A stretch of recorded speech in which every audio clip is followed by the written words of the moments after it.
À la Bibliothèque royale de Copenhague se trouve un livre en vélin du XVIIe siècle, écrit par le père Pierre Danes, qui a abondamment voyagé en Afrique du Nord.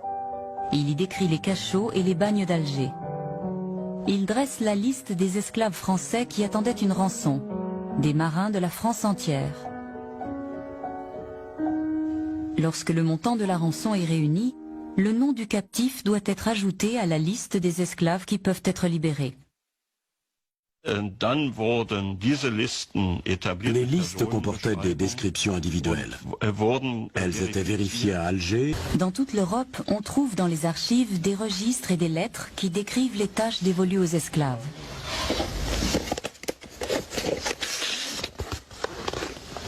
Voyons voir ces lettres. En voici une. Parmi les archives, Éric Goebel a découvert un document exceptionnel par sa rareté. Cette lettre a été écrite à Alger le 10 janvier 1710. Elle est en danois. L'écriture n'est pas très belle, mais ce qu'il faut voir, c'est ceci.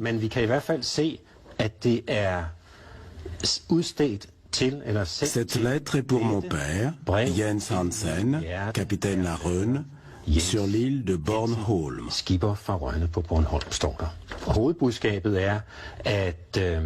C'est un jeune homme qui a été fait prisonnier dans le détroit de Gibraltar. Il s'est retrouvé esclave à Alger et il est au plus mal.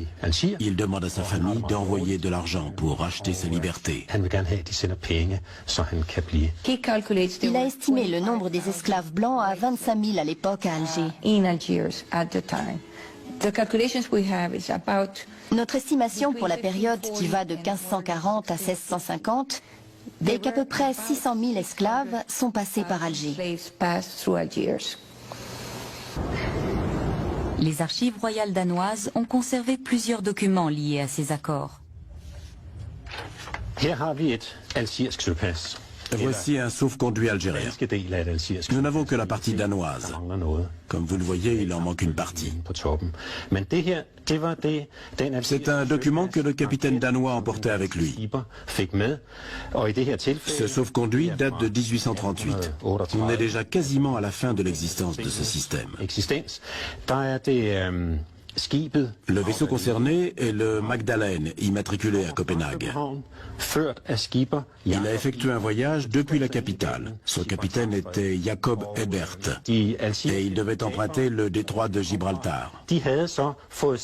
Les pirates algériens, de leur côté, avaient reçu la partie supérieure du document envoyé depuis le Danemark et qui correspondait parfaitement avec la partie inférieure. Le capitaine danois présentait sa partie, le pirate la sienne, et si les deux s'emboîtaient, cela signifiait que le navire danois venait d'un pays qui s'était acquitté du droit de passage. Le roi avait payé, donc le bateau pouvait naviguer librement.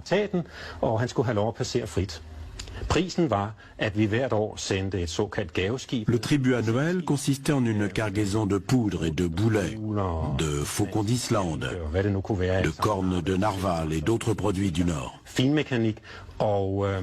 C'était de cette manière que le traité était scellé.